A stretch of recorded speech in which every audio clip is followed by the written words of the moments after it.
I should have seen it coming when my mother insisted on helping with my medical school applications. For 23 years, she'd perfected the art of undermining my achievements while maintaining plausible deniability. But this time her sabotage would backfire in ways she never imagined. Growing up, I'd learned to hide my successes from my family. When I made honor roll in high school, my mother told relatives I was too focused on grades and needed to develop social skills.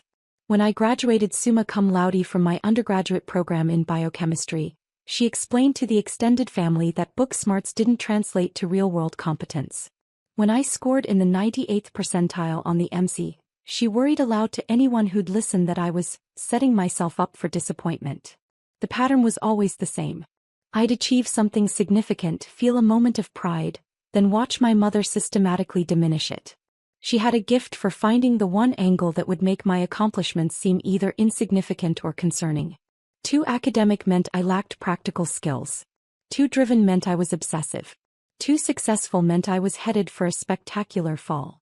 During my junior year of college, I'd started documenting these incidents. Not because I planned to use the evidence, but because I was beginning to question my own perception of reality. Was I really as capable as my professor suggested, or was my mother right that I was an anxious perfectionist destined for failure? The documentation helped me see the pattern clearly. Every time I succeeded, she found a way to reframe it as a problem. My pre-med advisor, Dr. Jennifer Walsh, had been encouraging me to apply to top-tier medical schools since my sophomore year. She'd watched me excel in organic chemistry, biochemistry, and molecular biology. I'd worked in her research lab for 2 years, contributing to 3 published papers on cardiac protein synthesis. When I mentioned considering safer schools because my family thought I was aiming too high, Dr. Walsh looked genuinely confused. "Sarah, you have the strongest application I've seen in 15 years of advising," she said during our meeting that fall. "Your research is graduate-level quality, your clinical volunteering shows real commitment to patient care, and your MCT scores put you in the top tier nationally. Why would you limit yourself?" I couldn't explain how my mother's voice had become the default narrator in my head, always ready with reasons why success was temporary, why I was one mistake away from failure, why I needed to manage expectations. Instead, I applied to her recommended schools: Johns Hopkins, Harvard, Stanford, Mayo Clinic, and several other highly competitive programs. The application process was grueling, but I felt confident about my materials. My personal statement detailed my research experience and my passion for cardiothoracic surgery. My letters of recommendation were strong. Dr. Walsh had shown me excerpts describing my work as exceptional and graduate level. My grades and test scores spoke for themselves. That's when my mother offered to help with the family coordination aspect of applications. Many schools, she pointed out, might want to speak with family members as part of their holistic review process. She'd be happy to serve as a reference point if needed. I should have recognized this as a red flag, but I was drowning in interview preparation and grateful for any assistance. The first sign something was wrong came in January. Dr. Walsh called me into her office with a confused expression. She'd been contacted by the admissions office at Johns Hopkins, asking about my emotional stability, and whether she had concerns about my ability to handle the stress of medical training. They said they'd received information from a family member suggesting you might have anxiety disorders that could impact your performance, Dr. Walsh explained. I told them that was completely contrary to everything I'd observed about you. You're one of the most level-headed, resilient students I've worked with. Have you been having any mental health concerns you haven't mentioned? My stomach dropped. I knew immediately what had happened, but I needed proof. That evening, I called Johns Hopkins admissions directly, identifying myself as the applicant in question. The admissions coordinator, Ms. Rodriguez, was professional but clearly concerned. "We received a call from someone identifying herself as your mother," she explained. "She expressed serious concerns about your mental health history and your ability to cope with academic pressure. She mentioned that you'd had several breakdowns during undergraduate studies and that the family was worried about you pursuing such a demanding field." I felt my face flush with anger and humiliation. My mother had never witnessed any breakdowns because I'd never had any. The closest I'd come to a mental health crisis was the anxiety I felt every time she undermined my achievements. "Ma'am, I need you to know that everything my mother told you is false," I said, keeping my voice steady. I've never had a mental health breakdown. I've never been treated for anxiety or depression. I'm happy to provide documentation from my university's counseling center confirming this. My mother has a pattern of sabotaging my achievements, and I have documentation of this behavior going back several years. Ms. Rodriguez was quiet for a moment. That's very concerning on multiple levels. Can you send us that documentation? We'll need to review this situation carefully. I spent the next week compiling evidence. Screenshots of text messages where my mother dismissed my achievements. Email threads where she'd contacted my undergraduate professors expressing concerns about my stress levels. Documentation from my university counseling center showing I'd never sought treatment for anxiety or depression. I'd only attended a few sessions about family relationships, which the counselor noted showed healthy self-awareness, not instability. But the most damning evidence came when I started calling other medical schools. Harvard, Stanford, Mayo Clinic. My mother had contacted all of them. The stories varied slightly but followed the same theme. I was emotionally unstable, prone to anxiety, possibly not suited for the rigors of medical training. At Stanford, she'd claimed I'd been hospitalized for a nervous breakdown, completely false. At Harvard, she'd suggested I had obsessive-compulsive tendencies that interfered with my judgment, also false. Dr. Walsh was horrified when I showed her the documentation. Sarah, this is systematic sabotage of your career. This goes beyond normal family dysfunction. This is deliberate interference with your professional future. Together, we crafted a response to each medical school. Dr. Walsh provided additional letters of support, detailing her 5 years of working with me and her observations of my emotional resilience and professional competence. She included specific examples: how I'd handled stressful situations in the lab, my calm demeanor during difficult research presentations, my mature response to experimental failures and setbacks. The response from Johns Hopkins came faster than I expected. Dr. Patricia Williams, the Dean of Admissions, called me personally on a Friday afternoon in February. Ms. Chen, I've reviewed your documentation and spoken with Dr. Walsh at length, she began. I need to start by apologizing. We should have contacted you directly when we received concerning information from your mother, rather than treating it as a standard reference. That was a failure on our part. I held my breath, waiting for the rejection I was sure was coming. However, after reviewing everything, your academic record, your research contributions, Dr. Walsh's detailed assessments, and the unfortunate family situation you've documented, our admissions committee has reached a unanimous decision. My heart was pounding so hard I could barely hear her next words. We'd like to offer you a position in our incoming class, with a full merit scholarship covering tuition, fees, and a living stipend. Your research background is exactly what we're looking for in our physician-scientist track, and your handling of this difficult situation demonstrates the kind of professionalism and resilience we want in our students. I was quiet for so long that Dr. Williams asked if I was still on the line. I'm here, I managed. I can't believe this is happening.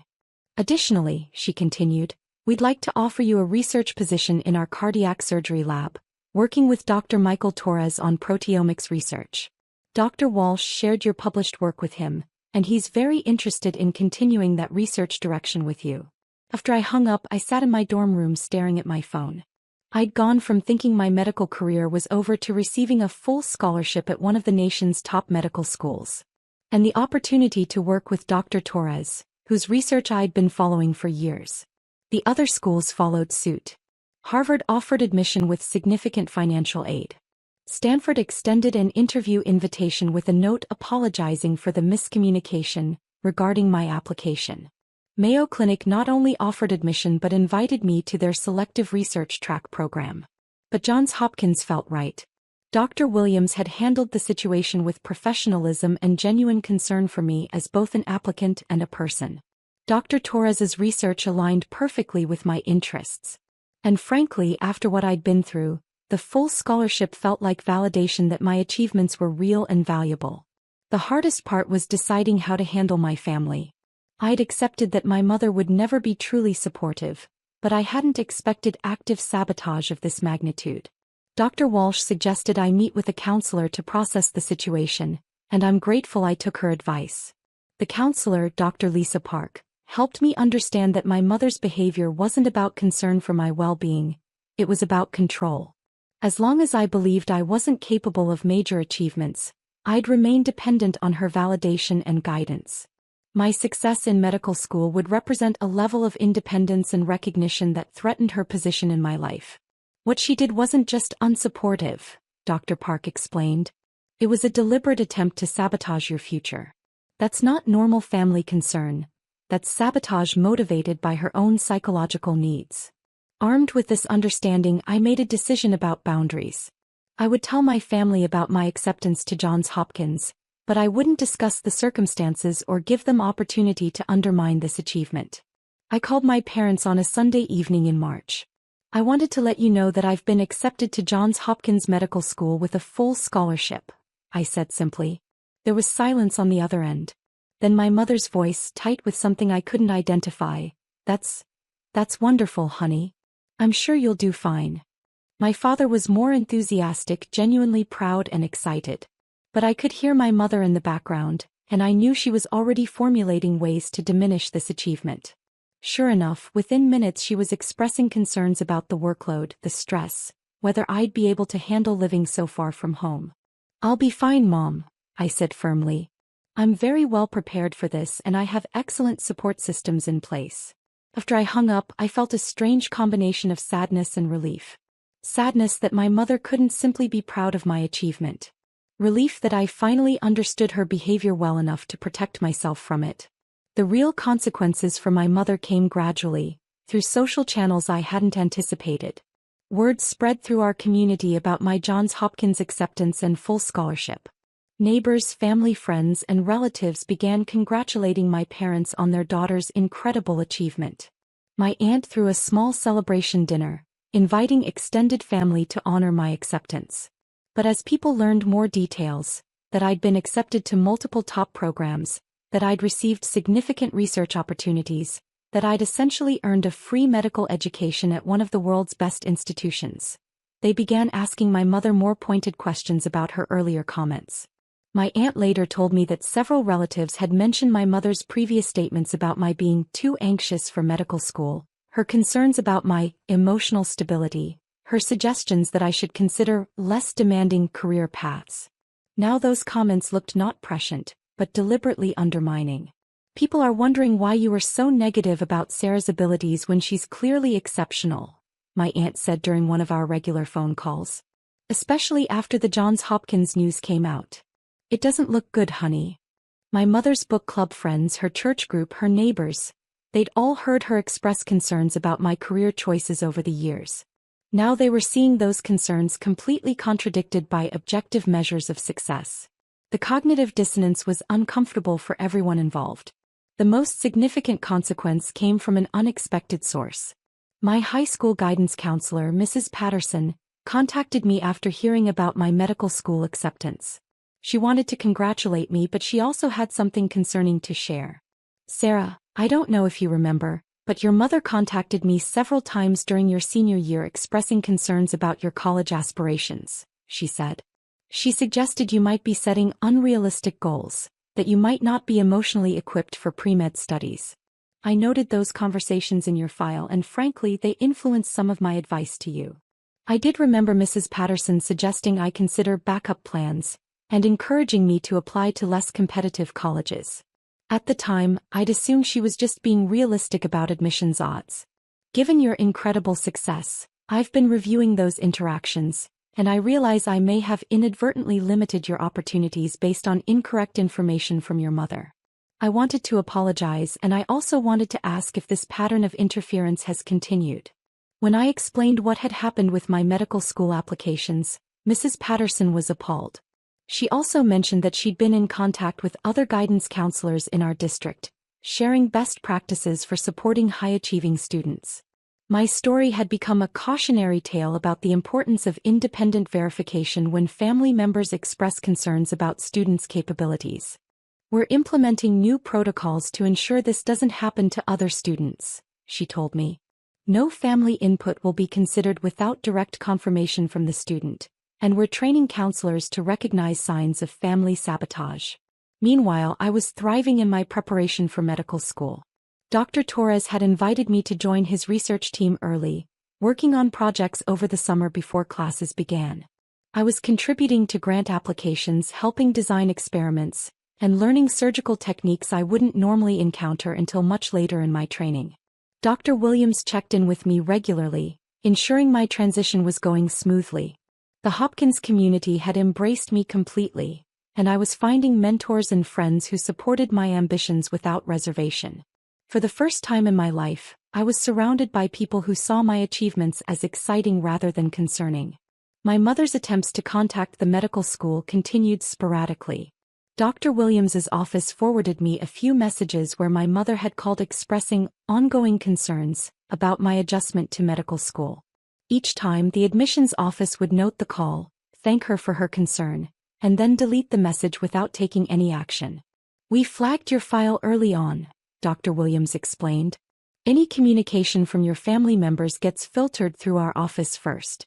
You're an adult, and your educational journey is between you and the institution. We don't accept third-party interference, especially when we have documented evidence of previous false information." 6 months into medical school, I was excelling beyond my own expectations. My grades were strong, my research was progressing well, and I'd been selected for additional leadership opportunities. Dr. Torres was including me in grant applications as a key personnel member, and I was presenting research at national conferences. The validation from the medical community was overwhelming in the best possible way. These were people who understood the rigor of medical training, who could assess competence objectively, who had no reason to diminish my achievements. When they said I was performing exceptionally, I could believe them. My relationship with my family reached a new equilibrium. I maintained contact but with clear boundaries. I shared general updates about my progress but didn't seek their validation or approval. When my mother made concerning comments about my stress levels or workload, I simply redirected the conversation. The most rewarding moment came during my first year when Dr. Williams invited me to speak to prospective students about the Hopkins experience. During the Q&A session, a young woman asked about handling family pressure and expectations around medical school. "Sometimes the people closest to us aren't the best judges of our capabilities," I said carefully. "Trust the objective measures. Your grades, your test scores, your research contributions, the assessments of mentors who understand the field. Those are more reliable indicators of your potential than family opinions, especially if those opinions seem designed to limit rather than support your aspirations." After the event, Dr. Williams pulled me aside. "That was beautifully handled. You've turned a difficult personal experience into wisdom that can help other students. That's the kind of insight that will make you an excellent physician." As I finish my second year of medical school, I'm preparing for my clinical rotations with excitement rather than anxiety. My research with Dr. Torres has resulted in 2 more publications, and I've been invited to present our findings at the International Conference on Cardiac Surgery.